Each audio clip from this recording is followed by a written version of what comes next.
This content is not legal, tax, or financial advice. Now, let's open the file.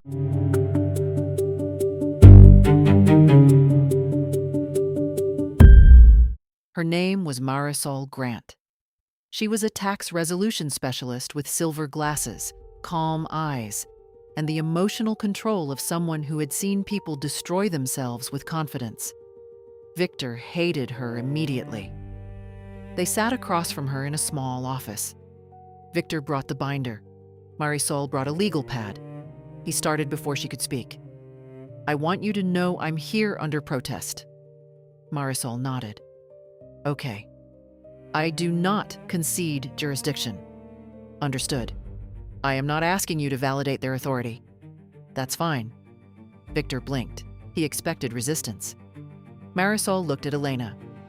"Do you have the IRS notices?" Elena handed over the folder. Marisol reviewed them quietly. The silence made Victor nervous.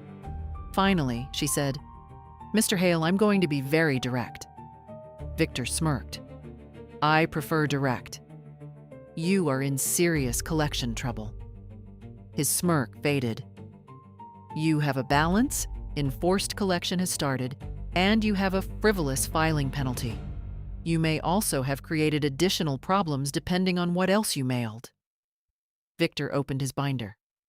"These documents." Marisol raised one hand. "I'm not going to use those. You haven't even read them. I've seen them. You don't know that." She looked at him over her glasses. "Mr. Hale, I have seen every version of this. The red ink, the thumbprint, the living man language, the no contract argument, the voluntary tax claim, the demand for jurisdiction, the fake affidavit, the threat to sue employees personally. None of that resolves an IRS balance." Victor's face burned. Marisol softened slightly. "I'm not saying that to humiliate you. I'm saying it because someone needs to stop the bleeding."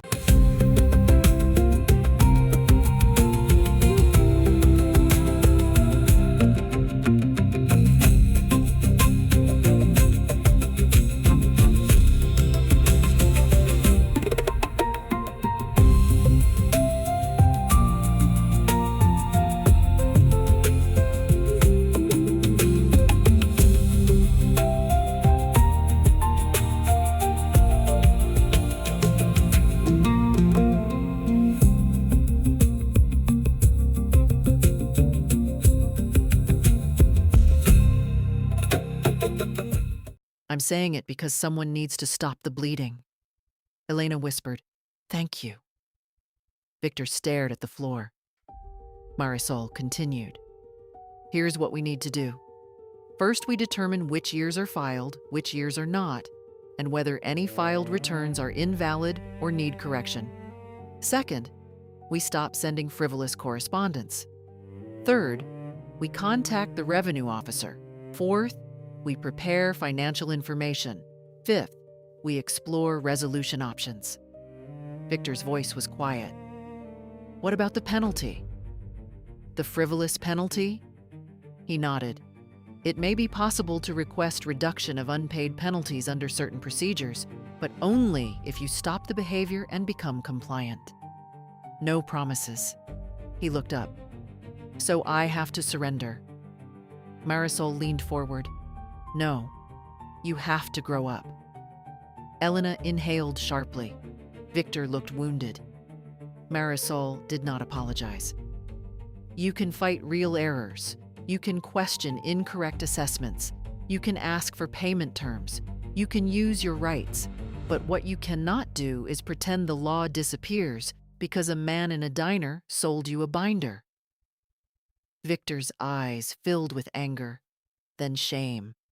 Then something worse. Recognition. Marisol called the revenue officer with Victor and Elena sitting across from her. Victor listened as the call connected. Revenue Officer Carter. "Good morning. This is Marisol Grant. I have Victor Hale and his wife Elena with me. I'll be submitting authorization to speak on his behalf. We're calling to discuss compliance and next steps." Victor expected Denise Carter to sound triumphant. She didn't. She sounded professional. Thank you. I'll need the authorization before discussing details, but I can tell you generally that deadlines have passed and enforced collection has begun. Marisol said, "Understood. We are working to correct filings and gather financials. We'd like to discuss what is needed to prevent further enforcement while we get compliant." Victor leaned forward. Prevent further enforcement. Those words mattered.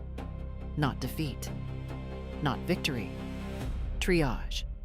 The call lasted 15 minutes. No shouting, no threats, no legal theater, just steps, documents, deadlines, forms, financial records. Victor was stunned by how ordinary it sounded. When Marisol hung up, he said, "That's it?" She looked at him. "That's what it sounds like when you stop making it worse." The next 2 weeks were brutal. Victor had to rebuild years of records, bank statements, invoices, mileage logs, tool purchases, parts, payments received, payments missed, cash jobs he had forgotten, 1099s he had ignored. Every number felt like an accusation. Elena helped at first. Then one night, she broke down over a box of receipts.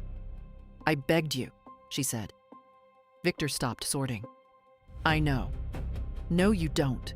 I begged you before the penalty, before the revenue officer, before the levy, before the bank account." His voice cracked. "I know."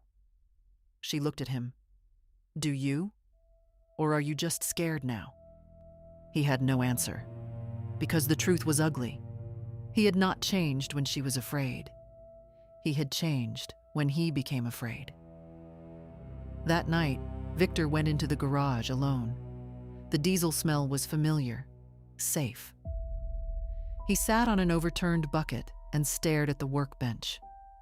For years, he had believed he was the kind of man who could fix anything, but he had not fixed this. He had fed it, and the worst part was not the IRS. The worst part was remembering how certain he had sounded while he was wrong. Marisol found it in the file, a second warning. One of Victor's later collection submissions had included the same arguments.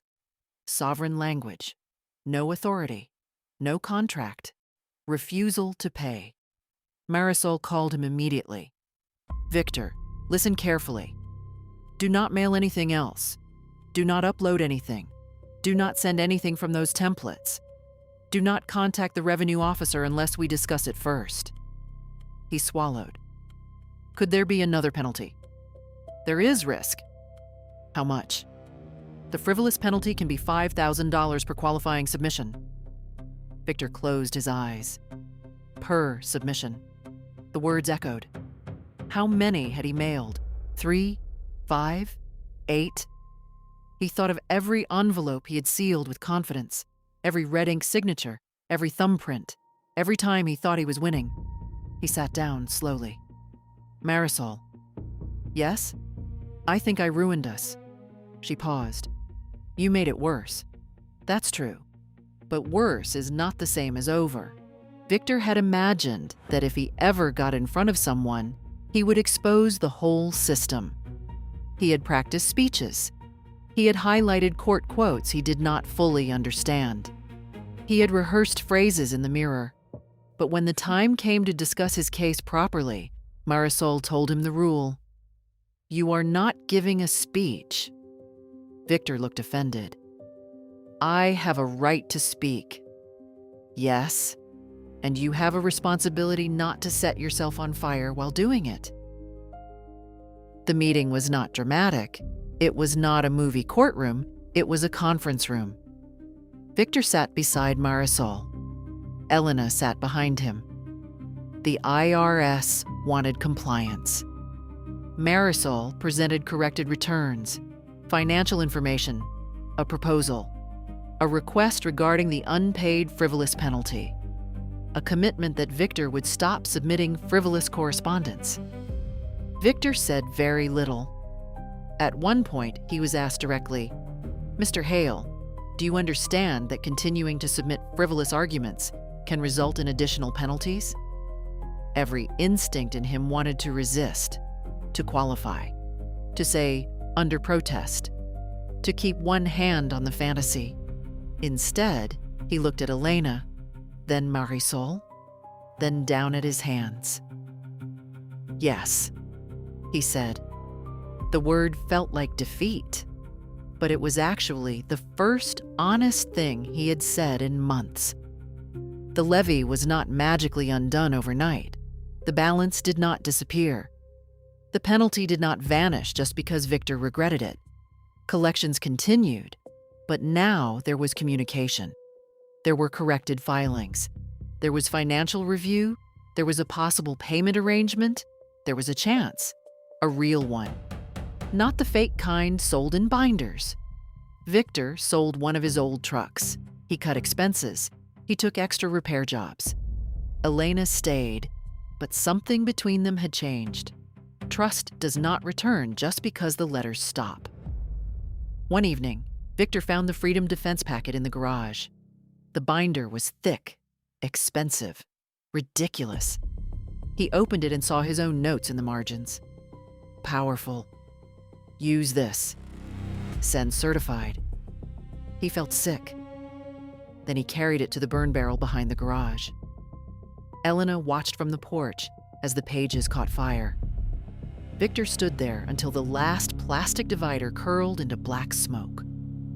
When he came back inside, she asked, "Do you feel better?" He thought about lying. Instead, he said, "No." She nodded. "Good." He looked confused. She said, "Maybe feeling bad is how you'll remember." Months later, another IRS letter arrived. Victor still hated the sight of the envelope, but this time he opened it at the kitchen table in daylight, with Elena beside him. It was not a miracle. It was not forgiveness. It was not the government saying he had been right all along. It was an acknowledgement of the resolution steps underway. A payment arrangement had been accepted. The account was being monitored. The frivolous penalty issue was still painful, but no longer spiraling. Victor set the letter down. Elena asked, "What does it say?" He took a breath. "It says we have to keep paying." She waited. "And?" He looked at her. "And I'm going to." That was all. No speech, no theory, no war. Just a man finally doing what he should have done before the storm. Victor Hale thought the IRS needed his consent. It didn't. He thought refusing to file made him powerful. It didn't. He thought strange legal words could protect him from ordinary consequences. They couldn't. And he thought the people warning him were afraid. They weren't. They were trying to save him. The tragedy of Victor's story is not that he questioned the government. Taxpayers can ask questions. Taxpayers can challenge mistakes. Taxpayers can appeal. Taxpayers can ask for payment options. Taxpayers have rights. But rights are not magic words, and arguments rejected by the courts over and over again do not become stronger because they are typed in capital letters. Victor's real enemy was not one IRS employee. It was not one letter. It was not one penalty. It was the moment he decided that anyone who told him the truth was part of the conspiracy. That is how people lose their money, their peace, their marriages, their homes, not all at once, one unopened envelope at a time. So if you get a notice from the IRS, open it. If you owe, face it. If the IRS is wrong, respond with facts. If you cannot pay, ask for options. But do not send fake legal arguments you found in a video, a forum, or a binder from a back room. Because the IRS does not need you to believe, and by the time collections knocks, belief is no longer the issue. Compliance is. This has been Tax Trouble Files, and this file is closed. For now. Next time on Tax Trouble Files. Payroll. The money that wasn't theirs. The employees thought their taxes were paid. The pay stubs said they were, but the IRS knew the truth. The money was gone, and now someone had to answer for it. Because payroll does not just leave a balance, it leaves a trail. And this trail led straight back to Monica,